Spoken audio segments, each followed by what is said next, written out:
বর্তমান সময়ে বর্তমান সমাজে আমাদের পরিবারে একটা জিনিস বেশি দেখা যাচ্ছে, সেটা হচ্ছে এক অপরের প্রতি হিংসা করা, এক অপরের গীবত করা, সমালোচনা করা, যেটা ইসলামের দৃষ্টিতে, শরীয়তের দৃষ্টিতে মারাত্মক অপরাধ।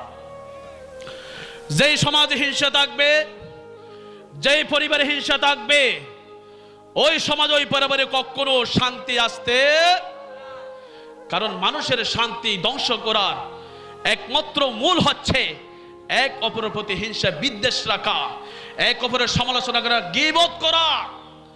এই জিনিসটা বর্তমান সময়ে বেশি দেখা যাচ্ছে, কথা বলো ঠিক কিনা?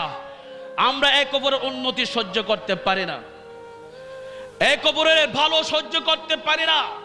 সমাজে এমন কিছু নোংরা মানুষ আছে, কোন মানুষ যখন উপরের দিকে যায় ওই ব্যক্তি সহ্য করতে পারে না, সেই হিংসের আগুনে জ্বলে পুড়ে শেষ হয়ে যাচ্ছে, কথা বলুন ঠিক কিনা? রব্বুল আলামিন কোরআনে পাকে বলেছেন 26 পারার 16 পৃষ্ঠার প্রথম আয়াত, ইয়া আইয়ুহাল্লাযীনা আমানু জাতানিবু কাসীরাম মিনায-যন্নি।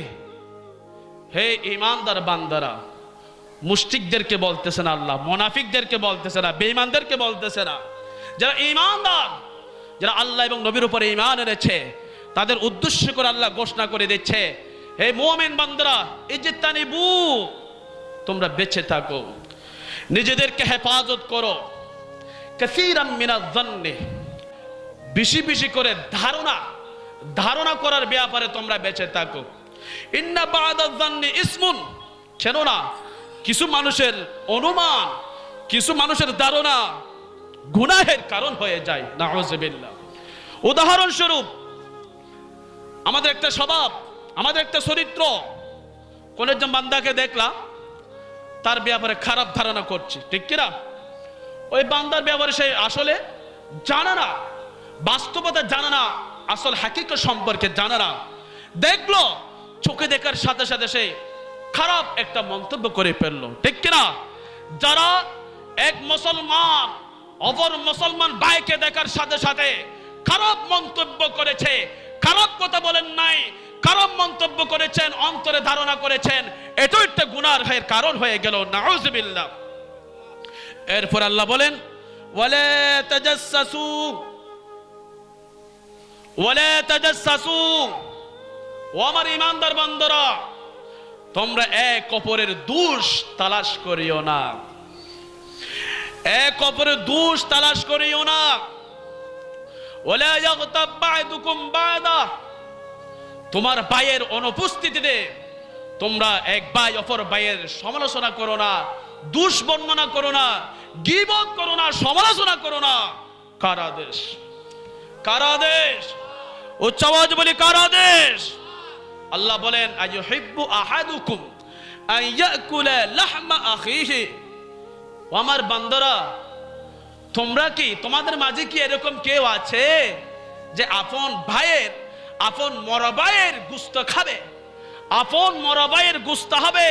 এরকম কি তোমাদের মাঝে কেউ আছে? তোমরা কি এটাকে ভালোবাসো, মহব্বত করো যে আপন মরা ভাইয়ের গোশত খাবে? ফাকারিহতুমু, আল্লাহ বলে দিচ্ছে তোমরা কেউ চাও না, তোমরা সেটা একটি ঘৃণা করো, পছন্দ করো, মরা ভাইয়ের গোশত খাবে, এটা তোমরা কেউ চাও না, তোমরা ঘৃণা করো। ফাত্তাকুল্লাহ, আল্লাহ বলেন বান্দারে, এক অপরের সমালোচনা করার ব্যাপারে, গীবত, হিংসা, বিদ্বেষ করার ব্যাপারে, এক অপরের সমালোচনা, দোষ বর্ণনা করার ব্যাপারে তোমরা আমি আল্লাহকে ভয় করো, তোমরা আমি আল্লাহকে ভয় করো, তোমরা গীবত করো না, সমালোচনা করো না। এটা মারাত্মক অপরাধ।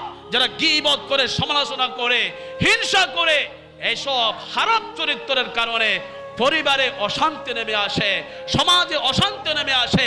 ওই জাতি কখনো শান্তির রহমত আশা করতে পারে না, পারে না, পারে না, কথা বলো ঠিক কিনা? কোরআন পাকের বিভিন্ন জায়গা বলেছে ওমিন শাররি হাসিদিন ইযা হাসাদ, আল্লাহ শিখিয়ে দিচ্ছে বান্দা, তোমরা যারা হিংসুক বান্দাদের কাছ থেকে তোমরা আমি আল্লাহর কাছে পানা চাও, হিংসুক বান্দাদের কাছ থেকে তোমরা পানা চাও। হিংসা করলে লাভ কি জানেন? হিংসা করলে ফলাফল কি? আসলে যারা হিংসা করে, এক অপরের প্রতি হিংসা রাখে, এক ভাই অপর ভাইকে ভালোবাসে না, মহব্বত করে না, এটার লাভ কি জানেন? বান্দা তুমি যে হিংসা করতেছো আরেকজন বান্দার ব্যাপারে, নবী বলেছেন ইয়াকুম আল হাসাদ, ইয়াকুম আল হাসাদ, উম্মত রে তোমরা হিংসা থেকে বেঁচে থাকো, হিংসা থেকে বেঁচে থাকো, হিংসা করা থেকে বেঁচে থাকো। কেন না ফাইন্নাল হাসাদা ইয়াকুলুল হাসানাত কামা তাকুলুন নারুল খাতাব। আমার নবী বলেছেন, আবু দাউদ শরীফের হাদিস, তোমরা হিংসা থেকে বেঁচে থাকো। কেন না বান্দা তোমরা যে না বুঝে এক অপরের কল্যাণ উন্নতি সহ্য করতে পারতেছো না, হিংসা করো, দুশ্মনী করো, সমালোচনা করো, উম্মত তোমরা এসব থেকে বেঁচে থাকো। কারণ যারা হিংসা করে, যে ব্যক্তি হিংসা করে, এক মুসলমান ভাইকে হিংসা করে, দুশ্মনী রাখে, আমার নবী বলেছেন হিংসার কারণে হিংসা করার কারণে তোমার এই হিংসা তোমার সমস্ত নেক আমলকে বরবাদ করে দিচ্ছে। হিংসা হচ্ছে আগুনের মতো। কিসের মতো? আগুনের মতো। আগুন যেই রকম শুকনো লাকড়িকে জ্বালিয়ে পুড়িয়ে শেষ করে দেয়, যারা হিংসুক মানুষ আছে তাদের হিংসার কারণে তাদের আমলকে পুড়িয়ে শেষ করে দিচ্ছে। কথা বলুন ঠিক কিনা? যার প্রতি হিংসা রাখতেছেন, যার সমালোচনা করতেছেন, তার পাপগুলা তোমার কাঁধের উপর এসে যাচ্ছে, তোমার নেকিগুলা ওই বান্দার কাছে চলে যাচ্ছে। হিংসা করে লাভটা কি হলো? লাভটা কি? হিংসা করে কোনো লাভ নাই, কোনো লাভ নাই। কোন জাতি, কোন মানুষ হিংসা রেখে, সমালোচনা করে, দুশ্মনে রেখে এই পর্যন্ত উন্নতি হতে পারে নাই, কিয়ামত পর্যন্ত পারবে না। কথা বলুন ঠিক কিনা?